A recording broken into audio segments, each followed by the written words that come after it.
Les arbres en probabilité permettent de représenter beaucoup de situations. Alors on va s'intéresser à un exemple pour voir comment ça marche. Ici on a un sac qui contient 4 boules oranges et 6 boules violettes. Vous voyez. Et on tire successivement avec remise 3 boules du sac. Alors ça veut dire qu'on tire une première boule, on la remet, puis on tire une deuxième boule, on regarde sa couleur, on la remet, et une troisième boule, comme ça. Alors soit on tire une boule orange, soit on ne tire pas une boule orange. Donc à chaque fois, vous avez que deux possibilités. Et quand il n'y a que deux possibilités, ça s'appelle une épreuve de Bernoulli. Alors disons que si on tire une boule orange, c'est un succès. Et si on ne tire pas une boule orange, ce n'est pas un succès. On note S succès et S bar pas succès. Et quelle est la probabilité qu'on tire une boule orange à chaque fois, étant donné que j'en ai 4 sur un total de 10, c'est-à-dire que ça fait une probabilité de 0,4. Donc on fait notre arbre. Alors succès, pas succès, si vous voulez, orange, pas orange. Et puis la deuxième, si j'ai fait une orange ici, à nouveau, ben soit j'ai une orange, soit j'ai pas une orange. Et puis comme ça, en faisant cet arbre, j'ai toutes les possibilités qui peuvent m'arriver. Alors la première question, c'est quelle est la probabilité de tirer 3 boules oranges. Donc ça correspond à ce chemin-là. La première, je tire une boule orange, puis une boule orange, puis une boule orange. Alors ce chemin-là, pour calculer la probabilité d'un chemin, on fait lui multiplié par lui multiplié par lui. Et vous avez donc le premier résultat.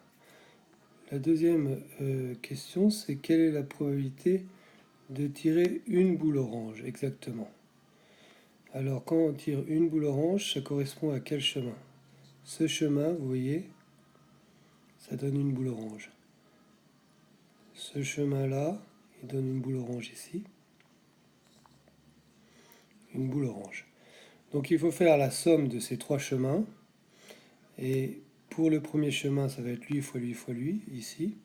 Puis le deuxième, même chose, plus le troisième. Et on a donc le résultat. Alors, quelle est la loi de probabilité de chaque épreuve? Chaque épreuve, étant donné que c'est une épreuve de Bernoulli, il y a deux possibilités. Alors la loi de probabilité, ça se représente souvent par un tableau. On met les possibilités, S ou pas S, et 0,4 pour S et 0,6 pour pas S que l'on met en dessous. Ici, on a une variable aléatoire. Alors, une variable aléatoire, elle peut faire plusieurs choses. Soit elle peut compter le nombre de succès. Alors par exemple, si je dis que je veux 3 succès, quelle est la probabilité que j'ai 3 succès? Alors on note comme ça, x égale 3. Et vous voyez que ça correspond en fait à avoir 3 boules oranges. Ça correspond à ce chemin-là, c'est-à-dire que c'est la même probabilité que A. On peut aussi avoir comme variable aléatoire des gains. Par exemple, si on dit que je gagne 5 euros ici, ici je gagne 2 euros, ici je gagne rien du tout, et puis ici je perds 5 euros. À ce moment-là, à chacune des possibilités, soit j'ai moins 5 euros, soit j'ai 2 euros, soit j'ai 0 euros, soit j'ai 2 euros, soit j'ai 5 euros, et ben j'associe la probabilité qui permet d'obtenir. Alors, par exemple, pour 0, il y aura plusieurs branches qui arrivent à 0. Donc il faudra faire une somme un petit peu comme on a fait ça, de toutes les branches qui mènent à 0. Vous avez ensuite le deuxième exercice. Donc cette fois-ci, c'est donc dans les vacanciers, il y a à peu près 75% qui pratiquent de la natation pendant les vacances. Alors disons qu'on prenne au hasard dans les vacanciers quelqu'un, quelle est la probabilité que je prenne quelqu'un qui fait de la natation? Donc on avait vu que la probabilité, ben, c'est la même chose que la proportion. Donc ça va être 75, 0,75.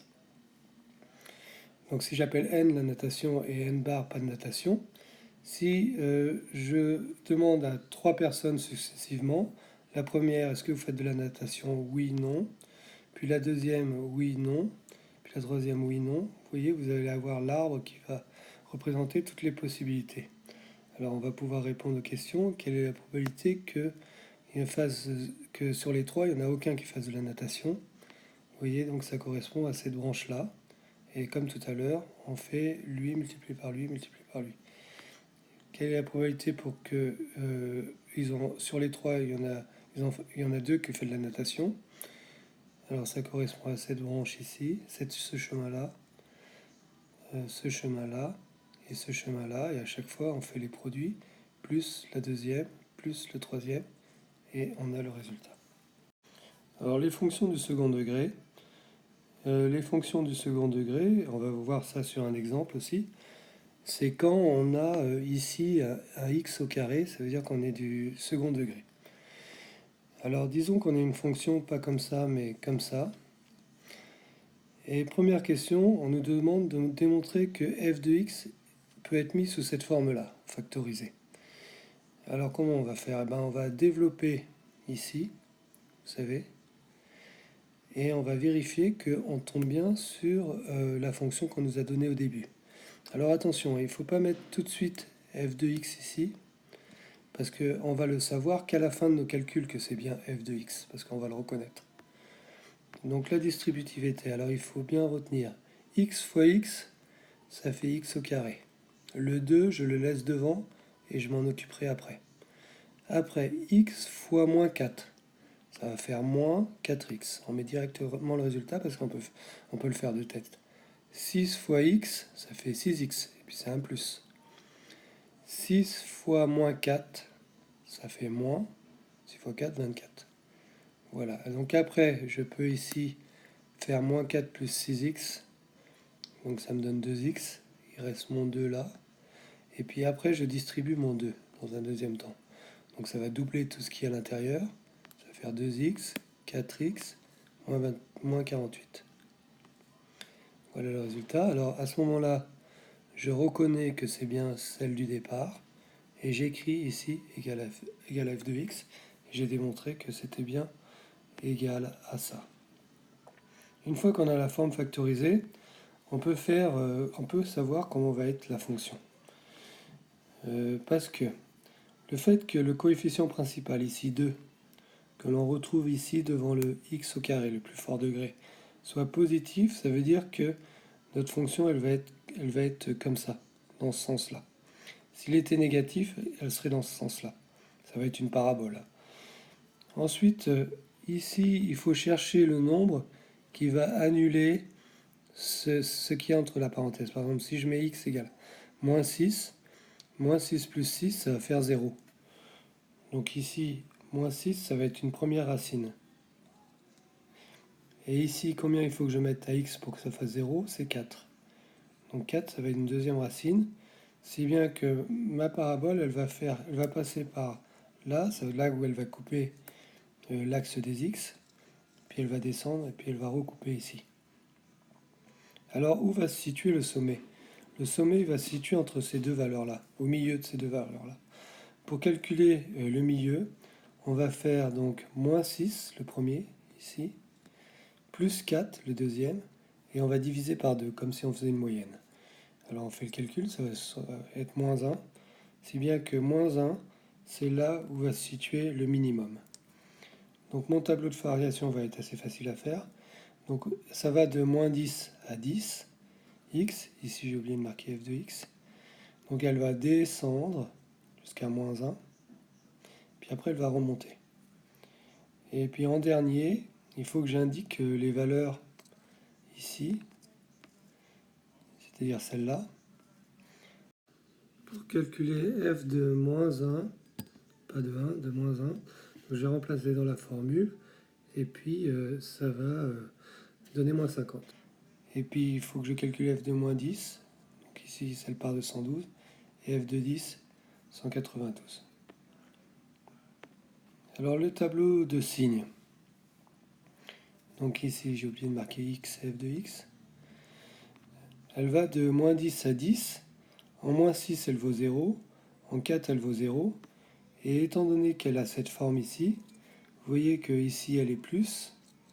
Puis après elle passe en dessous, elle devient moins. Et elle redevient plus. Donc on peut écrire directement le tableau de signes, mais il faut bien préciser que 2 est supérieur à 0 pour justifier de ce tableau de signes. Sinon, on peut faire tableau en utilisant les produits.